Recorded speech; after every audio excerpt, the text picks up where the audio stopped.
Hey moviegoer community, and welcome to Moviegoer.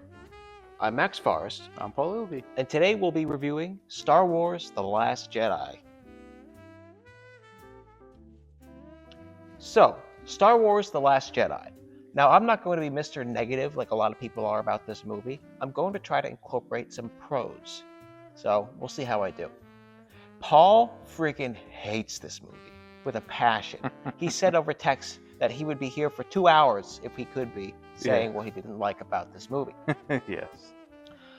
I wasn't as angry as Paul was, but I was disappointed when I saw this movie. So what's befuddling is that we had such a good director doing this movie. You'd think the movie would turn out good instead of a, steaming piece of shit.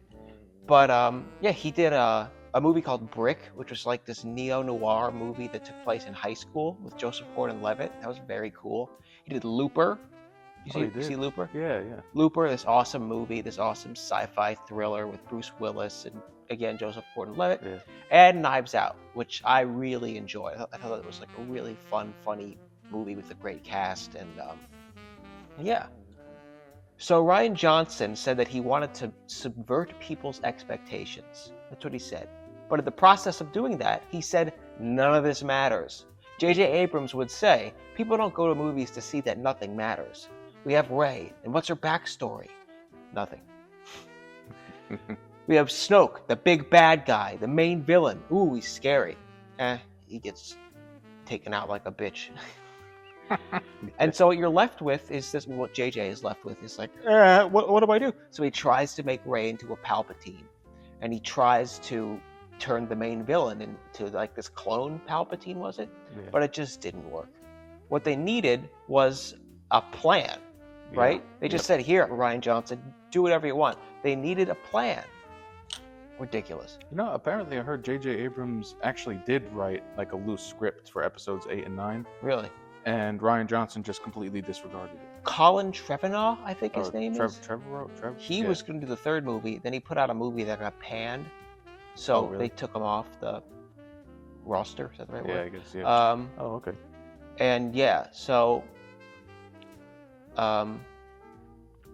right. But his screenplay got released and it was okay. Oh, yeah, I remember hearing about that. Yeah. Yeah. Okay, Paul. I did a little bit of talking. Now it's time for you to do a little bit of talking. I'll try to keep it little. So just like the Force Awakens review, this will be told through the perspective of how I first felt when I saw it in theaters back in 2017. And I have kind of like a funny little story to go along with it. So I went with my brother to a theater a little out of the way, because that's when it had like a convenient showtime. And we were sitting in the lobby, and my one friend strolls in, and we say, hi, what movie are you seeing? Oh, Last Jedi. Oh, cool, let's sit together. And then his brother comes in, who I'm also friends with, and then another, and he has a big family, but I'm friends with all of them. And it was funny, because this was all unplanned. We just all happened to go to the theater at the same time. So we decided to sit together and enjoy the next amazing chapter in the Star Wars saga we all love and grew up on. Well, we walked out of the theater. I was in denial. I couldn't believe what happened. It felt like we were all violated. We were silent, just heads down, shocked and defeated. I don't even think we said bye to each other. I think we just kind of shuffled back to our cars and just left. Everything we hoped for, everything we wanted to learn and explore was thrown in the trash. Or more literally, thrown off a cliff, like Luke does to his father's old lightsaber. That's the payoff from the last movie's big cliffhanger. Our hero Rey finally finds Luke, the beacon of hope in a war-torn galaxy. Pathetic. Absolutely atrocious. Well, okay, I can live with it, I guess. Like I said in the Force Awakens episode, there's gotta be something so heartbreaking and so meaningful and powerful to make our favorite hero so distraught. He had a bad dream. Ben Solo, before he turns into Kylo Ren, is at Luke's Jedi Academy, which, by the way, wouldn't have that been cool to see more of? So anyway, we get a flashback of Luke attempting to kill his nephew because he had a bad dream. Luke Skywalker, the man who redeemed Darth Vader, and I don't think I can express this more clearly, the man who fought an entire war against impossible odds, saw the good in his Sith Lord evil tyrant father and brought him back to the light, has now decided to kill his teenage nephew in his sleep because of a bad dream. Wow. There's so much wrong with this dung heap of a movie. But before I get too sidetracked, let's bring it back to Max. I gotta cool off. Yeah. Now, Paul's gonna kill me because now I have to say my pros. It's not all cons for me. Like I said, I was disappointed you were angry. I do have a couple of pros. At the very end, I have a couple of pros. Okay. I thought the opening was pretty okay. I like the aerial fights, right? Aerial battle! Exclamation point. Yeah. Yeah. And I like how the sister of the girl who we would get to know, she sacrifices her life to drop those bombs on the First Order's ship. Yeah. So, the opening was well done, I thought. I didn't hate it. I like the part where Kylo Ren is face to face with his mother, General Leia, and he can't press the button and his thumb goes up. I thought that had some real gravitas. Is that a word? So, I like that. This is just unforgivable. There is a scene where Luke Skywalker mourns the death of Han Solo. Have you seen this? Oh yeah, deleted scene, right? It's a deleted scene. It's 17 seconds long, and it's such a powerful moment, and they cut it out. Instead, they replaced it with him having, like, juice from a space cow. Yeah, the green milk or whatever. Yeah. Blue milk. They keep that in, but they don't keep in this powerful character moment when he realizes that Han is dead. His old friend. Yeah. Ridiculous. Another thing that I didn't mind was the finale. I thought there was a cool aerial battle. I liked seeing the Millennium Falcon. Call me a member berry. Remember that from South Park? But I like seeing it again. I don't care, nostalgic, whatever. I like when Kylo Ren says, "Blast that piece of junk out of the sky!" I like that line. Another thing, didn't Finn try to sacrifice himself? Oh yeah, I go into that on mine. Yeah. Do you go into it in a negative way? Because No. I thought that was a good. I mean, he went from stormtrooper to hero of the first of the what's it? Resistance. Of the Resistance. So you could say, I mean, he didn't. I mean, he went on like this side quest to like rescue these like weird giraffe things. So it wasn't earned. Like he didn't have this arc where then he becomes a hero and sacrifices his life. He just like decides to do it. Yeah. Which I thought was bad storytelling. I think we needed more of an arc to get him to be that hero who would do that. Yeah. But instead, he's running around on some planet with like big giraffes. Yeah, I know. Anyway, last thing, I enjoyed watching Rey and Kylo Ren have a Force connection. I like their back and forth. It's all being engineered by Snoke. It's his plan to do what? What was the point of engineering that relationship? Yeah. I don't. Is there? Do you know? I don't know. So like I said before, I was in denial. I couldn't believe that this was so abysmal. My mom got it for me on Blu-ray the following Christmas, so I decided to give it another shot, and all the atrocities became clearer. I have a quick question. What is the point of marketing your ex-Stormtrooper character using Luke's old lightsaber if all you're gonna do is throw his entire arc in the trash? His entire plot has nothing to do with the main conflict. You can cut out that whole 45 minutes when he's on that gambling planet. Literally, it changes nothing. Okay, fine, so you want to subvert expectations, and he's not going to be a Jedi or something. Okay, so you have him make a brave sacrifice to save the rest of the rebellion during their last stand. Nope. What could have been a heavy and powerful moment gets totally ruined by that annoying chick saving him last minute, which nearly dooms everyone else. So what's the point? His story is an enormous waste. And this is just Finn. I'll go off on about the other characters too. But I need another breather, so let's take it back to Max. I'm done. That's it. I'll try to keep this brief, or, not go into too much detail. Otherwise, this video will be like 5 hours long. But man, what was Poe's whole thing? The hotshot character that could have gotten a cool arc gets sidelined by this dumbass purple-haired chick who refused to tell him the plan of escaping the First Order. So yeah, of course he's going to be suspicious. I don't blame him for trying to put a stop to this. And this brings up another major issue with this entire movie. Subverting expectations. Just for the sake of subverting expectations? Yeah, you subverted my expectations all right. I thought it was going to be good. There's no gravity to anything. Nothing means anything. Sure, Poe is hot-headed and selfish, but wasn't Han Solo that way too? All through A New Hope, he's only saving the princess for money. Luke, once again, I need to reiterate how Luke is a beacon of hope. Expresses his disappointment in Han being selfish. And you know what? It inspires Han to become a better person. This gives him a meaningful arc. Instead, we get lies and deception. No real development, no real reason to become a better person. Side note. You know the scene when the First Order is catching up and the purple-haired chick goes hyperspeed and crashes into the ships? Wouldn't it have been so much more impactful having Admiral Akbar make the sacrifice? Why have some new annoying character that just pads out the runtime, when you can have Admiral Akbar be a mentor to Poe, develop the relationship, and give Poe a reason to become a better and smarter? And then the point that he decides to make the sacrifice to buy the Resistance time to escape would be heartbreaking.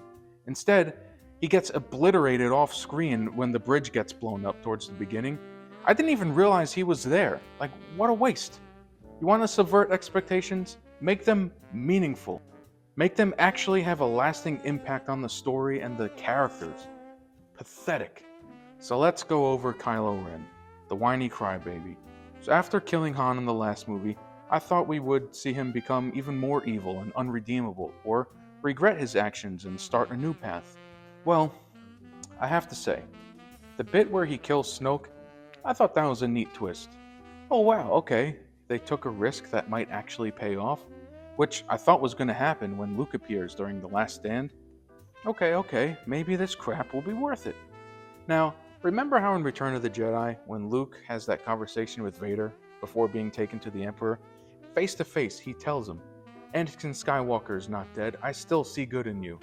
I thought we were going to get a moment like that, so Kylo Ren cuts the head off the First Order, becomes the new leader. Now he'll be tempted to give it all up? No.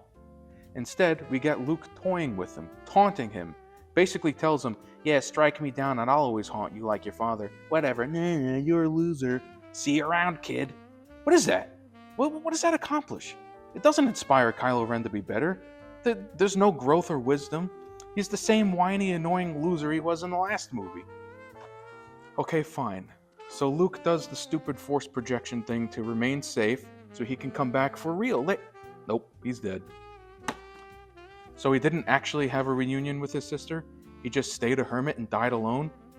Yeah, I get he was trying to pull an Obi-Wan and just buy the Resistance time to get away, distracting the First Order. But I thought, subvert expectations.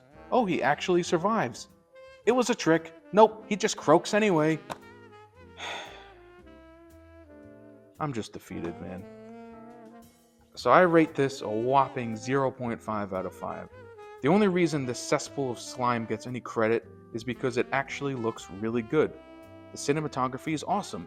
It looks really crisp. The VFX are well done.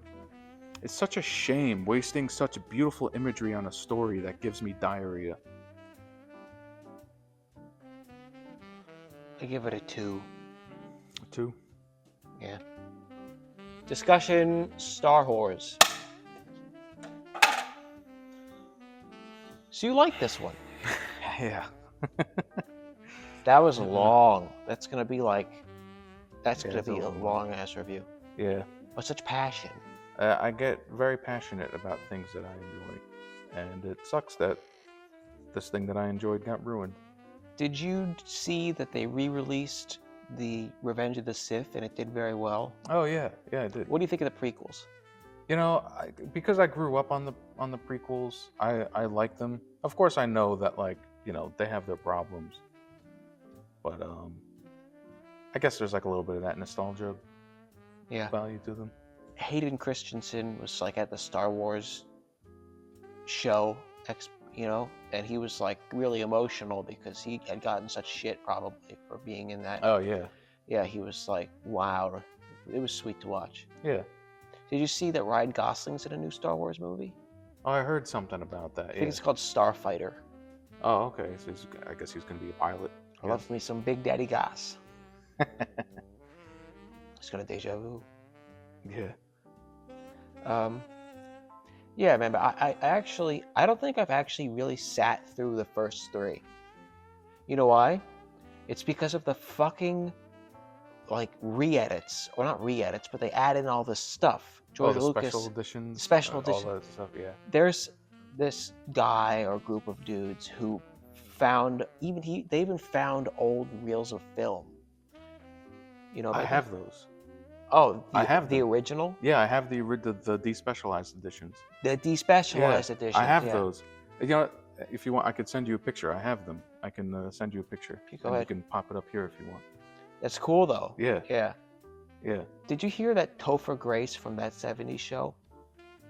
He made a prequel. Like, he made all 3 movies into one. He even used like voiceover from like the cartoons. Oh wow, really? Yeah, and he made it into one film. Oh, that's pretty cool. Yeah, I've never seen that. That'd be pretty cool. I don't know if it's online or not, but yeah. Yeah, that's cool.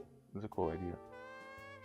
But yeah, I mean, thing is, like with the prequels, there's still some kind of like redeeming qualities to those. Like it still tells like the main arc is still a good story. The opening scene is great in Revenge of the Sith. Oh yeah, definitely.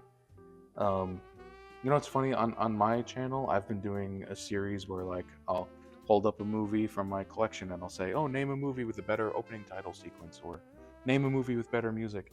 And like a lot of people suggest Revenge of the Sith as like one of the best openings in movies. Yeah. Is this from Star Wars? Yeah. Yeah. That was the fight with Darth Maul. Yep. Yeah, that was episode 1. Now here's the thing. You know, the prequels might have their problems, but at least they have like you know, like we said, planned. They were planned out, the whole arc. I think what you brought up in your review about Last Jedi was one of the major problems with this whole sequel trilogy is that there was no plan. You know? And it's like who thought that was a good idea? To just, you know what I mean? Like bad leadership. Well, speaking of bad leadership, I thought of I didn't have this in my review because I thought of it like later. You know that whole bit about, you know, the purple-haired lady, like, you know, having this secret plan and not telling Poe about it and everything.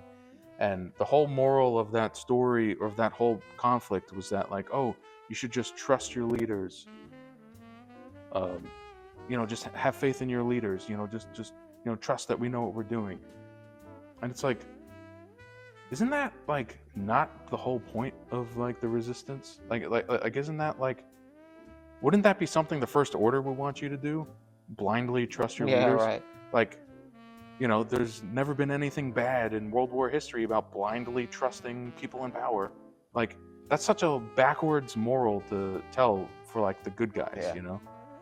I don't know. That like dawned on me on the car ride here, and I was like, wait a second. There's more. Yeah, I was like, what? Anyway. Blind obedience. You know, it's funny. There's so much more that I can get into. It's not worth it. It's not worth it. But I do have... No, I'll save it. And you know what? Actually, how about this? If anyone in the comments wants me to go on a full-on rant about the whole Star Wars sequel trilogy, I'll put that on my channel. Okay. You want to call it? Yeah. Beautiful.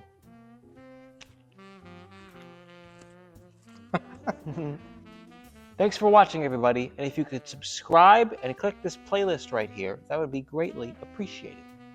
Thanks. Thanks for watching, everyone.